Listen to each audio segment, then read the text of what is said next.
اللہ کریم نے چھٹے پارے کے آغاز میں فرمایا لا یحب اللہ الجہر بالسوء، فرمایا بے شک اللہ پسند نہیں کرتا کہ بری بات کا اعلان کیا جائے، عیب اعلانیہ بیان کیے جائیں، اللہ اس کو پسند نہیں کرتا۔ من القولی، کسی بات میں سے بھی کوئی ایسی بات کی جائے، کوئی ایسا قول بیان کیا جائے جو برا ہو، اللہ اس کو پسند نہیں کرتا اس کے اعلان کو۔ الا من ظلم، ہاں جس پر ظلم ہو، جس پر زیادتی ہو، اس کو اجازت ہے کہ وہ اعلانیہ اس بات کا اظہار کرے کہ فلاں نے میرے ساتھ ظلم کیا ہے۔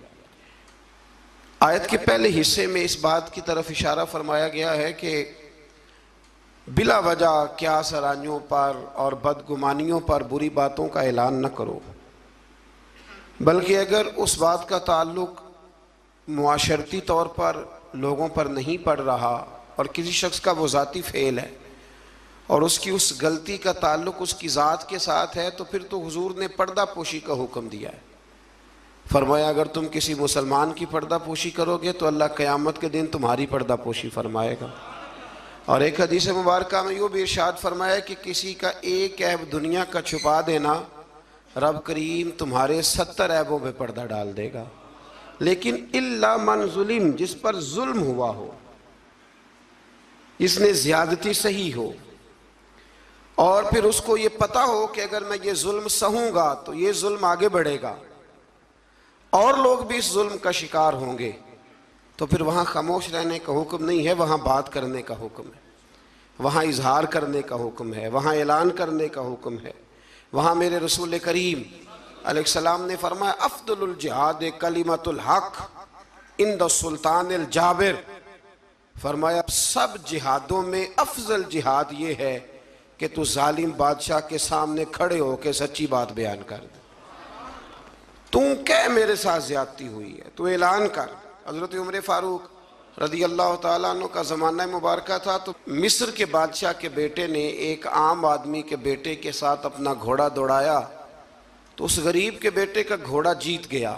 بادشاہ کے بیٹے کو سبکی محسوس ہوئی، تو اس نے اس غریب کے بیٹے کی پشت پر کوڑے مارنے شروع کیے، بہت زیادہ کوڑے مار کے اپنے حسد کی اس جلن کو، آگ کو ٹھنڈا کیا۔ یہ غریب کا بیٹا روتا ہوا گھر آ گیا۔ کچھ لوگ کہہ دیتے ہیں بچوں کو کہ بیٹا ہم نہیں ان ظالموں سے مقابلہ کر سکتے، برداشت کرو۔ وہ ظلم کو فروغ دیتے ہیں، وہ زیادتی کو پروان چڑھاتے ہیں، اس طرح لوگوں کے ہاتھ بھی کھلتے ہیں اور ظالم زیادہ سے زیادہ ظلم کرنے پر معاذ اللہ آمادہ ہوتا ہے۔ جب بیٹے نے آ کے گھر بتایا نا اس غریب کو کہ گورنر صاحب کے بیٹے نے میری پشت پہ درے مارے ہیں، تو اس نے کہا بیٹا میرے ساتھ گھوڑے پہ بیٹھو۔ کہا ابا جی کہاں جانا ہے؟ تو کہا بیٹا یہ ظلم کا دور نہیں، یہ عمر کا دور ہے، خاموش رہنا ظلم رہے گا، میرے ساتھ چلو مدینہ شریف چلتے ہیں۔ رات کا وقت تھا، جناب عمر سوئے ہوئے تھے، اس فریادی نے دروازے پہ آ کے صدا لگائی تو کمال ہی کر دی۔ اس نے کہا عمر باہر نکلو، یہ سونے کا وقت نہیں، جب ظلم ہونے لگے دنیا میں تو بادشاہ سویا نہیں کرتے، باہر آؤ۔ جناب فاروق اعظم باہر آئے تو اس نے کہا عمر ہماری غلطی کیا ہے کہ ہم غریب ہیں؟ غلطی یہ ہے کہ ہم تنگ دست ہیں، مجبور ہیں، دیکھو میرے بیٹے کی پشت کا کیا حال کیا۔ حضرت عمر نے اسی وقت بندے دوڑائے، فرمایا پکڑ کے لاؤ گورنر کو بھی اور بیٹے کو بھی۔ دونوں باپ بیٹا آئے تو کہا بیٹا جب اس نے تیری پشت پر درے مارے تھے تو اکیلا تھا؟ کہا ہاں۔ فرمایا اب تو سارا دربار سجا ہے نا، تو سب کے سامنے درے مار۔ بیٹے کو درے لگائے اور گورنر صاحب کے لیے حکم جاری کیا کہ ان سے شاہی لباس اتروا کے نا تو انہیں بوریے کا لباس پہناؤ، آج کے بعد گورنر ہی نہیں کریں گے، اونٹ چرایا کریں گے۔ لوگوں نے کہا حضور گورنر صاحب کا کیا قصور ہے، غلطی تو بیٹے کی تھی۔ فرمانے لگے اسی کا تو قصور ہے، اسی نے تو اس کے دل میں یہ بات ڈالی ہے کہ تو گورنر کا بیٹا ہے۔ کس نے اس کے دل میں یہ بات ڈالی کہ تو گورنر کا بیٹا ہے؟ ظلم کو فروغ ان لوگوں نے دیا ہے جو ظلم سہنے لگے، ظلم کو فروغ ان لوگوں نے دیا ہے جو مہنگائی پر خاموش رہتے۔ دنیا میں قتیل اس سا منافق نہیں کوئی جو ظلم تو سہتا ہے بغاوت نہیں کرتا۔ دنیا میں قتیل اس سا منافق نہیں کوئی، یہ سب سے بڑا ظالم ہے جو ظلم سہتا ہے اور لوگوں کو بھی مشورہ دیتا ہے اس دور میں کچھ نہیں ہو سکتا لہذا چپ کر جاؤ، کوئی ایک تو بولے گا نا. یار میں حیران ہوتا ہوں کبھی کبھی، یعنی زمانہ بیت گیا نا ہمیں یہ کہتے ہوئے کہ پاک چین دوستی زندہ باد، اور اس نام پر ہم نے چینیوں کو عام ویزے دیے اور بغیر کسی تفتیش کے ان کو ہم نے پرمٹ جاری کیا یہاں آنے جانے کے، اور انہوں نے یہ حال کیا ہے کہ بیسیوں کے حساب سے ہماری بیٹیاں لے جا کے بیچنی شروع کر دی. کدھر گیا ہمارا سفارتی موقف، اور کہاں گیا ہمارا وہ ویژن جس میں ہم کہتے تھے ہم برابری کی بنیاد پر لوگوں کے ساتھ وقت گزاریں گے. یہ برابری کی بنیاد ہے، یہ برابری کی بنیاد ہے. اور ٹی وی روز خبر بریک کر دیتا ہے کہ 2 بچیاں اور سامنے آ گئی ہیں جن کے ساتھ یہ ظلم ہو رہا ہے. حکومتی نمائندوں میں سے کسی نے آگے بڑھ کے بات کیوں نہیں کی؟ اس پر گفتگو کیوں نہیں کی گئی؟ اور احتجاج کیوں نہیں ریکارڈ کرایا گیا؟ ان بچوں کو گرفتار کر لیا گیا ہے، لوگوں کو دکھا دیا گیا ہے، لیکن ہم نے بڑے لوگ گرفتار ہوتے بھی دیکھے اور پھر راتوں رات واپس جاتے بھی دیکھے. یہ ہم نے رنگ دیکھا، کسی کی دیت چلی گئی اور کسی کا کچھ چلا گیا، لیکن یہ ظلم کی رات زیادہ دیر تک چلے گی نہیں. یہ یاد رکھیں، ظلم جب بڑھ جاتا ہے تو پھر مٹ جاتا ہے، پھر وہ ختم ہو جاتا ہے. لیکن میں آپ سے گزارش کروں گا، رمضان المبارک میں قرآن مجید کا 6 پارہ پہلے نمبر پر ہمیں کہتا ہے ظلم سہنا چھوڑ دو. ظالموں کے ساتھ موافقت کرنا، مطابقت کرنا، ان کے ساتھ پیار کرنا یہ چھوڑ دو. ظالموں کی دوستی اچھی نہیں ہوتی. اس سے آگے جب ہم بڑھتے ہیں تو اللہ تبارک و تعالیٰ نے ایک گروہ کا ذکر کیا ہے. اس کے بارے میں فرمایا کہ وہ اللہ اور اس کے رسول کے ساتھ کفر کرتے ہیں، اور ایک بڑی انوکھی بات بیان کی ہے. فرمایا وہ کفر بھی کرتے ہیں اور وہ اللہ اور اس کے رسولوں کے درمیان فرق بھی کرنا چاہتے ہیں. وہ ارادہ رکھتے ہیں کہ اللہ اور اللہ کے رسولوں کے درمیان فرق کر دیں، جدائی پیدا کر دیں. فرمایا ان کا کہنا یہ ہے کہ وہ بعض رسولوں پر ایمان لاتے ہیں اور بعض کے ساتھ کفر کرتے ہیں. فرمایا یہ لوگ کافر ہیں اور ان کی باتیں رب کریم کے لیے قابل قبول نہیں ہیں، یہ ان کا رویہ اہل اسلام کے لیے قابل قبول. اور ان لوگوں کے بارے میں اللہ کریم نے فرمایا اولئک ھم الکافرون حقا. فرمایا یہ جو ہے نا کچھ رسولوں کو مانتے ہیں کچھ کو نہیں مانتے اور اللہ اور اس کے رسول کے درمیان جدائی کرنا چاہتے ہیں. فرمایا یہ پکے کافر ہیں، پکے کافر ہیں، پکے، یہ بڑے پکے. ہمارے بریلی شریف میں ایک استاد ہوا کرتے تھے حضرت علامہ بہاؤل مصطفیٰ صاحب قبلہ، مولانا امجد علی اعظمی صاحب رحمۃ اللہ تعالیٰ علیہ کے چھوٹے صاحبزادے تھے. وہ ابھی بھی پڑھاتے ہیں بریلی شریف میں، جنہوں نے بہار شعر لکھی ہے. تو وہ کہا کرتے تھے کچھ کافر ہوتے ہیں کچھ سپر کافر ہوتے ہیں. ہم نے ان سے کہا جناب یہ سپر کافر کون سے ہوتے ہیں؟ کہتے ہیں کافر تو وہ ہوتا ہے نا جو اللہ رسول کو مانتا نہیں، اور سپر کافر وہ ہوتا ہے جو کہتا ہے رب علیحدہ رسول علیحدہ، بالکل ان کو قریب نہیں ہونا چاہیے. فرمایا یہ سپر کافر ہے، اس لیے کہ کلمہ پڑھ کے بھی وہ بات کرتا ہے جس کا کوئی وجود موجود. اللہ تعالیٰ سمجھنے کی توفیق عطا فرمائے.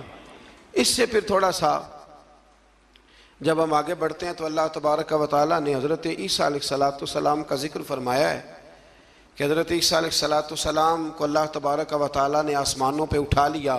ہمارے مفسرین نے لکھا ہے کہ جب ان لوگوں نے یہ چال چلی کہ حضرت عیسیٰ علیہ السلام کو معاذ اللہ شہید کر دیا جائے تو اللہ تعالیٰ نے اسی گروہ میں سے ایک شخص کو وہ شباہت دی جو حضرت عیسیٰ علیہ السلام کی شباہت تھی. اس کو انہوں نے سولی پہ چڑھا دیا اور رب کریم نے حضرت عیسیٰ کو آسمانوں پہ بلا لیا. حضرت عیسیٰ چوتھے آسمان پر موجود ہیں اور زندہ ہیں، وہ تشریف لائیں گے. اور میرے رسول پاک نے فرمایا وہ میری مسجد میں نماز پڑھیں گے اور وہ یہاں آئیں گے، امت مسلمہ کی رہنمائی کریں گے، اور فرمایا اپنے کلمے کو فروغ نہیں دیں گے، میرا کلمہ پڑھوائیں گے لوگوں. اور فرمایا جب وہ نماز پڑھیں گے نا تو امامت بھی میری امت کا امام کرے گا.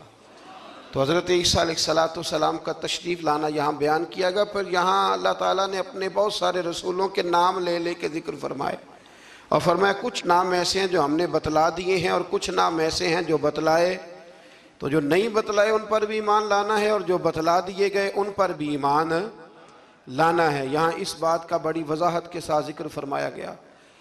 پھر اللہ تبارک و تعالیٰ نے آگے جا کے بعض ایسی باتیں جو پہلے بھی ہم ملاحظہ کر چکے ہیں ان باتوں کو بیان فرمایا، اور حضرت عیسیٰ علیہ السلام کے بارے میں خاص کر کے جو عیسائیوں کا عقیدہ ہے معاذ اللہ تعالیٰ. میں نے جب حضرت عزیر علیہ السلام کا ذکر آیا تھا نا 3 پارے میں، تو میں نے وہاں بھی یہ بات عرض کی تھی کہ جب انبیاء کرام علیہ السلام کی بہت زیادہ شانیں لوگ دیکھتے ہیں نا تو کچھ لوگ غلوف کرتے ہیں. تو غلوف کا معنی یہ ہوتا ہے کہ وہ وہاں تک بات لے جاتے ہیں جہاں تک جا سکتی نہیں. جب حضرت عزیر علیہ السلام 100 سال تک سوئے رہے اور بیدار ہوئے تو یہودیوں نے انہیں اللہ کا بیٹا کہنا شروع کر دیا. یہی حال حضرت عیسیٰ علیہ السلام کے ساتھ ہوا کہ جب حضرت عیسیٰ بغیر والد کے پیدا ہوئے تو لوگوں نے معاذ اللہ انہیں اللہ کا بیٹا کہنا شروع کر دیا. یہ غلو ہے، یہ وہ ظلم ہے عقیدے کے ساتھ. اب بھی بہت سارے لوگ نا ہمارے یہ جو جدید، میں تھوڑا سا جب پڑھتا ہوں نا جدید ماحول کو تو میں دیکھتا ہوں کہ ایک ایسا مذہب تیار کرنے کی دنیا میں کوشش کی جا رہی ہے جس کے اندر سب لوگوں کو جمع کر دیا جائے، ایسی کھچڑی پکائی جائے کہ نہ مسلمان کا پتہ چلے اور نہ کافر کا پتہ چلے. بالکل کھچڑی پکا دی جاتی ہے. تو کچھ لوگ کھچڑی پکانے والے ہوتے ہیں تو کچھ لوگ ایسے ہوتے ہیں جو پھر کھچڑی سے چیزیں علیحدہ بھی کر لیتے ہیں، دال الگ کر لیتے ہیں اور گھی اور سونگ کے بتا دیتے ہیں کہ اصلی ہے کہ نکلی ہے، ڈالڈا ہے کہ. یہ بھی اللہ نے توفیق. دیکھیں نا ہم منفی باتوں کو اکثر بیان کرتے ہیں تو مثبت باتیں بھی بیان ہیں. پھر اللہ تبارک و تعالیٰ نے آگے چل کے ارشاد فرمایا، کیا لوگو میں نے تمہارے پاس اپنے رب ہونے کی دلیل تمہیں عطا کر دی. کوئی شخص جب کوئی دعویٰ کرتا ہے تو لوگ اس سے دلیل پوچھتے ہیں. اللہ کریم کا دعویٰ ہے لا الہ الا اللہ، یہ دعویٰ ہے کہ اللہ وحدہ لا شریک ہے. تو لوگ دلیل پوچھتے تھے دلیل کیا ہے، تو اسی پارے میں اللہ کریم نے فرمایا یا ایھا الناس قد جاءکم برہان من ربکم. فرمایا لوگو یہ جو میں نے تمہیں رسول عطا فرمائے ہیں نا یہ تمہارے پاس تمہارے رب کی طرف سے دلیل آ گئی ہے. یہ دلیل ہے تمہارے پاس تمہارے رب کی طرف سے. حضرت عبداللہ ابن رواحہ رضی اللہ تعالیٰ عنہ فرمایا کرتے تھے کہ حضور کوئی معجزہ نہ دکھاتے، نہ چاند کو توڑتے، نہ سورج کو موڑتے، نہ رسول کریم علیہ السلام پتھروں سے کلمہ پڑھواتے، نہ درختوں سے سجدہ کرواتے، نہ مبارک انگلیوں سے چشمے جاری ہوتے. حضور کچھ نہ کرتے تو میرے محبوب کا چہرہ ہی ایسا تھا، لوگوں نے دیکھتے جانا تھا اور کلمہ پڑھتے جانا تھا.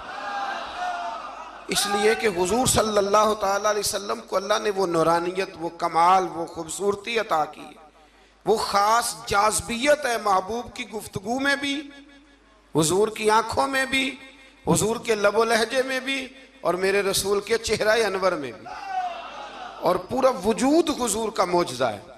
تو اللہ تبارک و تعالیٰ نے پھر اسی پارے کے اندر اس بات کا بھی تذکرہ ارشاد فرمایا. شروع میں نا سورۃ المائدہ کے بالکل شروع میں اللہ تعالیٰ نے وعدے پورے کرنے کا حکم دیا ہے.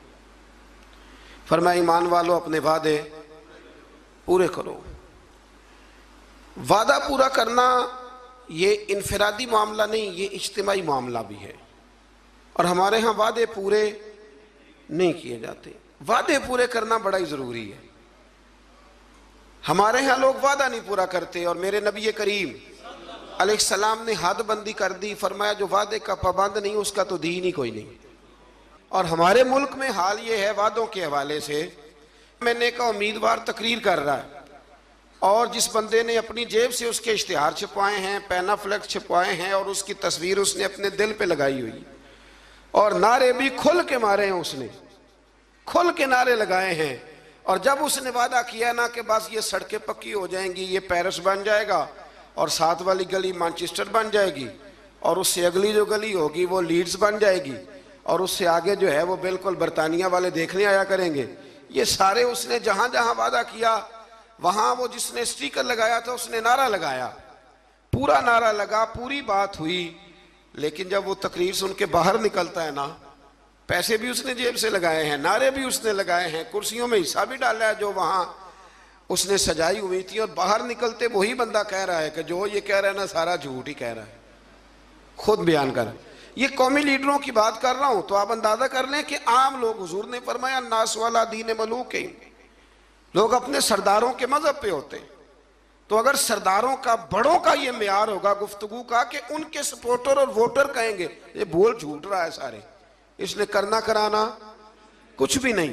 تو جب آپ کے وعدوں کی نوعیت یہ ہو جائے گی تو اس کو کبھی بھی انفرادی مسئلہ نہ سمجھیں، اسے اجتماعی معاملہ سمجھیں۔ میرے رسول کریم صلی اللہ تعالیٰ علیہ وسلم اس قدر زیادہ پابندی فرماتے تھے کہ حضرت مرثد رضی اللہ تعالیٰ عنہ فرماتے کہ اعلان نبوت سے پہلے ایک شخص نے حضور کے ساتھ لین دین کا کوئی معاملہ کیا، کوئی چیز اس نے خریدی حضور علیہ السلام سے، اور نبی پاک کو ایک کنویں پہ بٹھا کے وہ گھر چلا گیا پیسے لینے، تو جا کے بھول گیا، 3 دن کے بعد اسے یاد آیا، اور وہ شخص کہتا ہے جب مجھے یاد آیا تو پھر بھی میں دوڑ کے نہیں آیا، میں نے کہا کہ وہ چلے گئے ہوں گے، 3 دن کون بیٹھا رہتا ہے، پھر بھی میں اپنے کام شام سمیٹ کر کے آیا، سیدہ خدیجہ الکبریٰ رضی اللہ تعالی عنہا کے دروازے پر میں نے دستک دی، اور جب اندر سے سیدہ بولی اور انہوں نے بول کر کے فرمایا کون ہے، تو میں نے کہا کہ میں حضور علیہ السلام سے ملنے آیا ہوں، تو وہ کہنے لگی کہ وہ 3 دن ہو گئے حضور تو گھر ہی نہیں تشریف لائے۔ فرماتے ہیں پھر میں تڑپا اور میں دوبارہ اس جگہ آیا تو حضور نے کچھ سخت جملہ نہیں کہا، فرمانے لگے خیریت تو تھی، آپ نے تو مجھے مشکل میں مبتلا کر دیا، آپ نے فرمایا یہاں بیٹھو، تو میں نے کہا بیٹھتا ہوں، تو پھر 3 دن ہو گئے بیٹھا ہوں، تو کہتے اس نے کہا کہ آپ اٹھ جاتے، تو محبوب فرمانے لگے کیسے اٹھ جاتا، تیرے ساتھ وعدہ جو کر لیا تھا یہاں بیٹھوں گا، اٹھ کیسے جاتا۔ تو معیار بنائیں زندگی کے اندر، یہ کیا بات ہوئی کچی کچی باتیں کرنا، اور باتیں کرتے وقت بھی ارادے کچے رکھنا، بات ہو جو گئی۔ پھر سے آگے اللہ تبارک و تعالیٰ نے کچھ ایسے جانوروں کا ذکر فرمایا ہے جو حلال ہیں، اور کچھ ایسی اشارے ارشاد فرمائے ہیں کہ کچھ جانور ایسے ہیں جو کھانا مسلمان کے لیے جائز نہیں ہے۔ اب ہمارا یہ معاملہ ہے کہ ہمیں تحقیق چاہیے ہوتی ہے، ہمارے کالم نگار اور میڈیا کی بے لگام آزادی اور سوشل میڈیا پر بے ہنگم گفتگو، ہمیں ہر چیز کی دلیل چاہیے ہوتی ہے۔ اب یہ بھی لوگ سوال کرنے لگے ہیں جی وہ حرام جانور جو یورپ کے ہاں اتنا زیادہ کھایا جاتا ہے وہ بیمار تو نہیں ہوتے، وہ مرتے تو نہیں، تو وہ فلاں تو نہیں ہوتا، تو خدا کے بندو کوئی ضروری ہے کہ کوئی ایسی چیز لوگ کھائیں تو اس سے ماری جائیں تو وہ غلط ہوگی؟ نشہ کرنے سے آدمی مر جاتا ہے۔ لیکن حضرت صدیق اکبر نے جو جواب دیا تھا وہ بڑا شاندار ہے۔ کسی نے کہا کہ جب شراب حرام نہیں ہوئی تھی تو تب آپ پیتے تھے؟ تو ابو بکر صدیق فرمانے لگے میں وہ کام نہیں کرتا جو کرنے کے بعد بیوی اور بہن کی پہچان ختم ہو جاتی ہے، میں وہ کام نہیں کرتا۔ آپ سمجھیے گا بات کو کہ ضروری ہے کہ ہر بات کی حکمت ہی بتائی جائے، اور یہی کہا جائے کہ وہ فلانی چیز کھانے کے بعد کوئی مر گیا ہے ضروری ہے، تو پھر اور بہت ساری چیزیں آپ ان کو کھائیں اور کھانے کے بعد تجربہ کریں اور بتائیں کہ مرے ہیں کہ بچے ہیں۔ تو یہ بے ہنگم آزادی، بے ہنگم گفتگو کو جنم دیتی ہے۔ قرآن کتاب ہدایت ہے، ہر جگہ ہدایت دیتا ہے، لیکن کچھ جوامع الکلم ہیں، 1-2 جملوں کے اندر سمندر بند ہیں۔ کچھ آیات ایسی ہیں کہ جن آیات کا رٹ لینا بڑا ضروری ہے، اور جو روز ہمارے ایک دوسرے سے تعلق رہتے ہیں، رشتے رہتے ہیں، ان رشتوں کے اندر وہ آیات ہمارے لیے سنگ میل ہیں۔ اسی طرح کا ذکر اللہ تعالیٰ نے یہاں بھی ارشاد فرمایا وَتَعَاوَنُوا عَلَى الْبِرِّ وَالتَّقْوَى، جب نیکی اور پرہیزگاری کا کام ہو تو ایک دوسرے کے ساتھ تعاون کرو، اور وَلَا تَعَاوَنُوا عَلَى الْإِثْمِ وَالْعُدْوَانِ، اور فرمایا گناہ اور زیادتی پر ایک دوسرے کے ساتھ تعاون نہ کرو، اور آگے ارشاد فرمایا وَاتَّقُوا اللَّهَ، اللہ سے ڈر جاؤ، اللہ سے ڈرو۔ نیکی اور پرہیزگاری کا کام ہو تو تعاون کرو، آگے بڑھو، شاباشی دو، پیار کرو، اور گناہ اور زیادتی کا معاملہ ہو، میرا دوست، میرا بھائی، میرا اپنا کوئی غلط کام کرنے جا رہا ہو، کوئی ظلم کرنے جا رہا ہو، تو اللہ نے حکم دیا ہے کہ اب تو اس کے ساتھ تعاون نہ کر۔ ہمارے ہاں پناہیں دی جاتی ہیں، وہ ہمارے دیہاتوں میں نا کوئی کسی کی بہو بیٹی کو بھگا کے لے آتا تھا نا، تو یار کہتے تھے یاری کا یہ بہت بڑا ہمارے ذمہ قرض ہے کہ ہم نے اس کے ساتھ تعاون کرنا، غلط کام میں تعاون کرنا، حرام فعل میں تعاون کرنا، ظلم اور زیادتی پر ایک دوسرے کے ساتھ تعاون کرنا، وہ جبر کر رہا ہے اور تو تعاون کر رہا ہے، اور اس کو مردانگی قرار دیا جاتا تھا۔ مردانگی، یہ کوئی مردانگی ہے؟ یہ تو وہ والی بے حیائی ہے کہ جس کے بارے میں فرمایا جب تو بے حیا ہو جائے تو جو تیرا دل کرے تو کر۔ یہ کوئی مردانگی نہیں، آپ ظلم اور زیادتی پر مدد کر رہے ہیں۔ یہ آپ کو پتہ ہے کہ میرے دوست نے جبر کیا ہے، ظلم کیا ہے، کچہری اور تھانے میں گھسیٹ کر کے اپنے مخالف کو لے گیا ہے، تو آپ اس کے ساتھ تعاون کر رہے ہیں، آگے بڑھے ہوئے ہیں۔ تو یاد رکھیں اپنی زندگی میں اس بات کو، یہ قرآن نے ایک اسلوب دے دیا، تعاون کرنا ہے نیکی اور پرہیزگاری پر، گناہ اور بدی پر کبھی تعاون۔ میرے رسول کریم علیہ السلام نے فرمایا اپنے بھائی کی مدد کرو، چاہے وہ ظالم ہو یا مظلوم ہو۔ تو صحابہ نے عرض کی یا رسول اللہ صلی اللہ علیہ وسلم مظلوم کی مدد تو سمجھ میں آ گئی، تو ظالم کی مدد کیسے کرے؟ تو نبی کریم علیہ السلام نے فرمایا ظالم کو ظلم کرنے سے روک دو، یہ تمہاری مدد ہوگی۔ یہ تو یاروں کے ساتھ لڑنے چلے جاتے ہیں، پوچھتے بھی نہیں کہ حق پہ ہیں کہ نہیں، چلے جاتے ہیں، کہتے ہیں بس دوستوں کا پروگرام بن گیا تھا، فلاں بس والے کو مارنا ہے، تو چلے گئے سارے۔ او خدا کے بندے، تو ظلم اور زیادتی میں مددگار بن گیا۔ اور میں نے دیکھا ہے رویہ اتنا خوفناک ہے، اب جو اگلی بات کرنے لگا ہوں وہ ذرا ناراض کرنے والی ہے، اس سے بہت سارے لوگ ناراض ہوتے ہیں، لیکن چونکہ ضروری ہے تو کرنی بھی ضروری ہے۔ الیکشن کے دنوں میں بڑی مدد ہوتی ہے، ہمیں پتہ ہے بندہ ظالم ہے، جابر ہے، لیکن کیا کریں جی ہماری برادری کا ہے، کیا کریں جی ہمارا اپنا ہے، کیا کریں جی ہمارا محلے دار ہے۔ تو ابو جہل بھی تو حضور کی برادری کا تھا، محلے دار تھا، رشتہ دار تھا، تو کیا اس کی مدد ہو جاتی؟ یزید جو ہے وہ بھی تو اسی خاندان سے تعلق رکھتا تھا، اوپر جا کے یہیں سے مل جاتا تھا، تو امام حسین نے اس کے ظلم پر اس کی مدد کیوں نہ کی؟ تو اس لیے یہ رویہ بدلیں، نیکی اور پرہیزگاری کے کام میں آگے بڑھیں، دوڑ کر تعاون کریں، اور ظلم اور زیادتی کے معاملات میں کبھی بھی کسی شخص کے ساتھ کوئی رویہ آپ تعاون کا بالکل برقرار نہ رکھیں۔ ایک آیہ کریمہ سورۃ المائدہ کی آیت نمبر 3 کا جو ابتدائی حصہ ہے وہ بھی بڑا شاندار ہے۔ حضرت سیدنا عمر فاروق رضی اللہ تعالیٰ عنہ فرماتے ہیں جب یہ آیہ کریمہ نازل ہوئی تو مجھے یہودیوں کا ایک عالم ملا اور کہنے لگا عمر تمہارے نبی کریم علیہ السلام پر ایک ایسی صورت نازل ہوئی ہے کہ اگر وہ تورات میں نازل ہوتی تو ہم اس دن کو عید کا دن مناتے، عید سمجھ کے وہ دن مناتے۔ اتنی شاندار آیت کیا ہے؟ الیوم اکملت لکم دینکم، اللہ فرماتے ہیں کہ آج کے دن میں نے تمہارا دین تمہارے لیے مکمل کر دیا، وَأَتْمَمْتُ عَلَيْكُمْ نِعْمَتِي، اور میں نے تم پر اپنی نعمت کو مکمل کر دیا۔ دیکھیں نا ہمارے ہاں حافظ جی پکا رٹا لگا کے قرآن مجید یاد کرتے ہیں، اور جب یاد کر لیتے ہیں نا تو وہ سناتے ہیں، اور جب ماشاءاللہ سناتے ہیں اللہ کی توفیق سے تو پھر حال یہ ہوتا ہے کہ اس دن جب قرآن شریف ختم ہوتا ہے تو ہم جشن مناتے ہیں۔ خوشی ہوتی ہے کہ نہیں ہوتی؟ یہ ناظرہ قرآن مجید کو بچہ مکمل کرتا ہے تو تب بھی خوشی ہوتی ہے کہ نہیں ہوتی؟ اور ہمارے ہاں جو لوگ عام ختم شریف کے مخالف ہیں، ختم بخاری کے، وہ بھی بڑے قائل ہیں۔ تو اگر دین مکمل ہو جائے، پچھلا کوئی دین بھی مکمل نہیں تھا تو یہ دین مکمل ہے ہمارے پاس، یعنی اتنا مکمل ہے کہ ہمیں چھینکنے کا طریقہ بھی باہر سے لینے جانے کی کوئی ضرورت نہیں، وہ بھی ہمارے رسول نے ہمیں گھر میں عطا فرمایا ہے، وہ بھی ہمیں باہر سے لے جانے کی ضرورت۔ اکملت لکم، مکمل کر دیا تمہارے لیے۔ اور یہ جو لفظ لکم ہے اس پر بڑی خوبصورت بات قاضی ثناء اللہ صاحب پانی پتی رحمۃ اللہ لکھی ہے، وہ فرماتے رب فرماتے ہیں مکمل بھی میں نے تمہارے لیے کیا ہے، تمہارے لیے مکمل کیا ہے تاکہ تم راضی ہو جاؤ، تمہارے لیے آگے جینا آسان ہو جائے۔ تو میرے عزیز دوستو اس سے تھوڑا سا آگے جب ہم جائیں گے تو اللہ تبارک و تعالیٰ نے وضو کے فرائض بھی اسی جگہ بیان فرمائے، اور پھر اللہ تبارک و تعالیٰ نے انصاف کرنے کے لیے کھڑا ہونے کا حکم بھی انہی آیات کے اندر دیا۔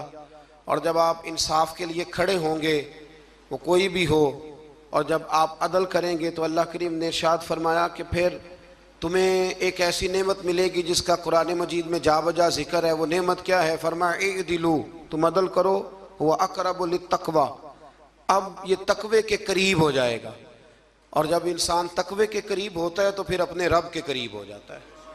عدل کرو، انصاف کرو، تمہارے ہاتھ ایک گھر کا ہی عدل اور انصاف کیوں نہ آئے، انصاف کا ترازو۔ اس لیے حضور صلی اللہ علیہ وسلم نے فرمایا ہر ایک نگران ہے اور اس سے اس کی رعایا کے بارے میں سوال کیا جائے گا۔ آگے جا کے نا اسی پارے کے اندر حضرت آدم علیہ السلام کے ان 2 بیٹوں کا بھی ذکر ہے کہ جس میں ایک بیٹے نے دوسرے کو قتل کر دیا تھا۔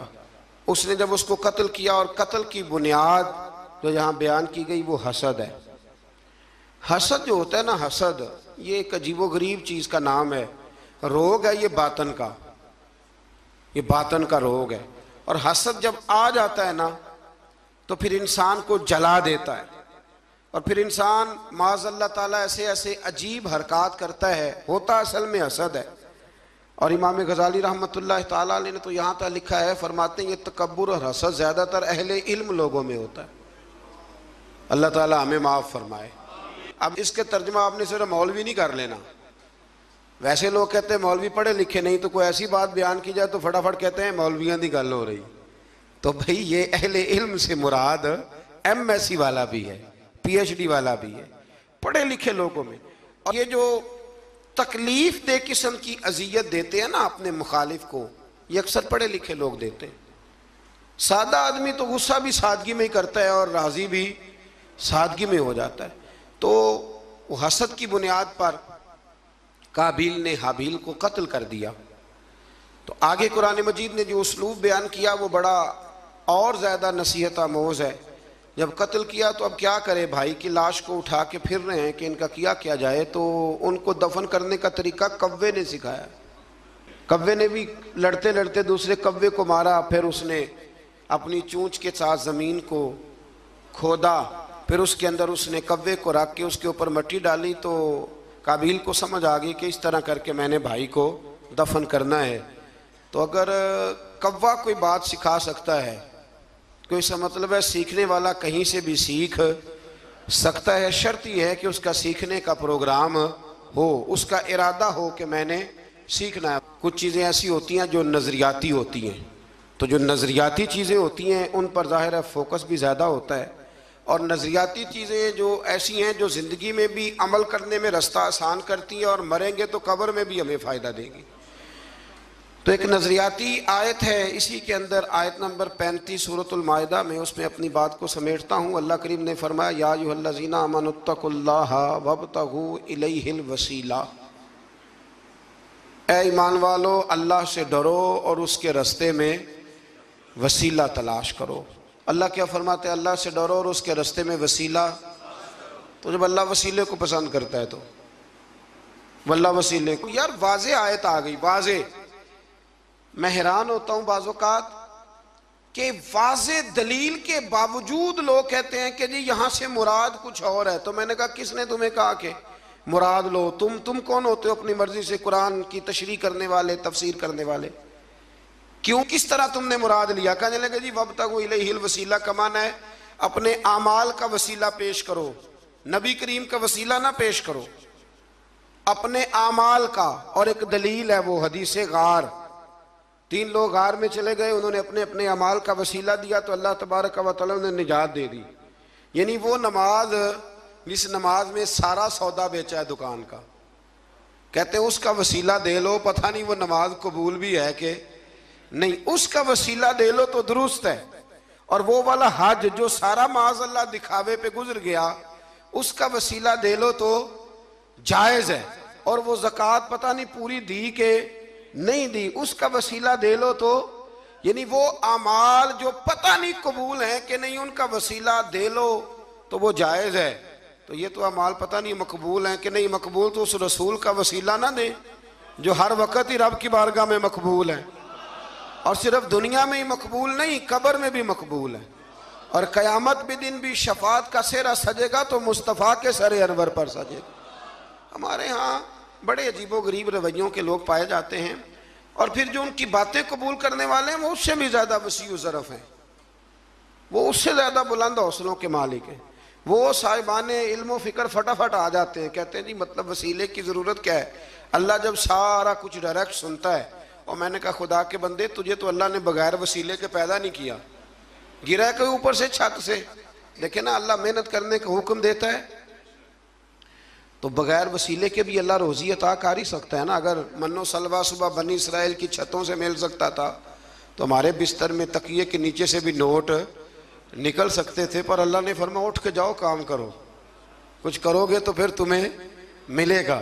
تو جب اللہ تعالیٰ نے سارا نظام ہی وسیلے کا بنایا ہے تو عجیب منظر ہے اور عجیب کیفیت ہے کہ اس بات پہ لوگ کتابیں چھاپنے لگ جاتے ہیں، اس پر لوگ توجہ دینے لگ جاتے ہیں. میرے رسول کریم علیہ السلام کی صاحبزادی کا وصال ہو گیا تو جب غسل دیا حضور کی بڑی صاحبزادی کو تو نبی کریم علیہ السلام نے ارشاد فرمایا کہ ٹھہرو ابھی کفن نہ دینا. تو صحابیات نے عرض کی حضور کیا کرنا ہے؟ تو محبوب اندر گئے اور اپنا کرتا اتارا. فرمایا میری بیٹی کو میرے کرتے میں کفن دو، امید ہے اللہ اس کی برکت سے اس کی قبر کو روشن فرما دے گا. تو یہاں تو تبرکات وسیلہ بن رہے ہیں. تبرکات. حضرت انس بن مالک رضی اللہ تعالیٰ عنہ کے پاس حضور کے ناخن تھے. انہوں نے وصیت کی تھی جب میرا انتقال ہو جائے تو میری زبان کے نیچے رکھ دینا. تو میرے بھائی یہ ساری چیزیں تو وسیلہ بن رہی ہیں. وَابْتَغُوا إِلَيْهِ الْوَسِيلَةَ. بس یہ ہے کہ زندگی میں کوئی وسیلہ تلاش کر کے رکھو. کوئی وسیلہ زندگی میں تلاش کر کے رکھو. کوئی وسیلہ زندگی میں تلاش کر کے رکھو. ایک بہت ضعیف العمر بزرگ تھے تو آخری عمر میں انہوں نے طریقت کو بڑا پڑھا، تصوف کو بڑا پڑھا. آخری عمر میں ایک شخص کے مرید ہو گئے. کالم نویس ان پہ لکھتا ہے، وہ کہتا ہے میں نے ان سے کہا کہ بابا جی اب کوئی عمر تو نہیں تھی مرید ہونے کی، بندہ شروع میں مرید ہو کوئی تربیت بھی لیتا ہے. تو کہنے لگے بیٹے میں نے مرشد کے آداب بڑے پڑھے تھے لیکن کوئی ایسا وسیلہ بن نہ سکا، کامل مرشد تک پہنچ نہ سکا. پھر ارادہ کیا کہ اللہ کی توفیق سے اور تلاش کرتا ہوں تو بڑھاپے میں مل گیا ہے. تو اس نے کہا حضرت جی اب کیا فائدہ؟ تو کہنے لگے فائدہ کیوں نہیں، مرنا تے ہے تو کسی دے سرے چڑھ کے کیوں نہ مریے. مرنا تے ہے تو کسی دے ہو کے کیوں نہ مریے. اس لیے آخری عمر میں اسے ہی پروگرام میرا پکا بن گیا ہے. اور یہ وَابْتَغُوا إِلَيْهِ الْوَسِيلَةَ پر شاہ ولی اللہ صاحب محدث دہلوی رحمت اللہ تعالیٰ علیہ، وقت نہیں ہے ورنہ میں کچھ اور بزرگوں کے بھی یہاں آپ کو حوالے پیش کرتا. شاہ ولی اللہ صاحب کو بر صغیر پاک و ہند کے تقریباً تمام مکاتب فکر، ویسے لوگ انکار کرنے پہ آئیں تو وہ امام اعظم کا بھی کر دیں، ان کی مرضی ہے، لیکن تمام مکاتب فکر شاہ ولی اللہ صاحب کے نہ صرف عقیدت مند ہیں بلکہ ان کے شاگردوں کی لسٹ میں. تو شاہ ولی اللہ صاحب نے یہاں وَابْتَغُوا إِلَيْهِ الْوَسِيلَةَ پر لکھا ہے. فرماتے ہیں اس کا معنی یہ ہے کہ کوئی مرشد کامل تلاش کرو. اس کا معنی یہ ہے کہ تم کہیں جاؤ اور وہاں سے تربیت حاصل کرو اور کسی کے رستوں کے مسافر بن کے تم اللہ رسول کی بارگاہ میں آؤ. یہ ہمارے بزرگوں نے نہیں لکھا، یہ حضرت شاہ ولی اللہ صاحب علیہ رحمہ اس کو نقل کرتے ہیں. تو وسیلہ ایک بڑی محبوب چیز کا نام ہے، اللہ اس کو محبوب رکھتے ہیں. قیامت میں رب حساب ہی نہیں شروع کرے گا. بخاری مسلم میں موجود ہے حساب اس وقت شروع ہوگا جب میرے رسول پاک سفارش کریں گے. تو جب قیامت کا وہ حساب جو طے ہے قرآن کی ہر سپارے میں جس کا ذکر ہے وہ حضور کے وسیلے سے شروع ہو رہا ہے. بس دعا فرمائیں کہ ہمارے ہاتھوں میں جو وسیلے ہیں وہ ہمیشہ قائم رہیں اور اللہ تبارک و تعالی ہماری نسبتوں کو مضبوطیاں عطا فرمائے. آخر دعوانا ان الحمدللہ.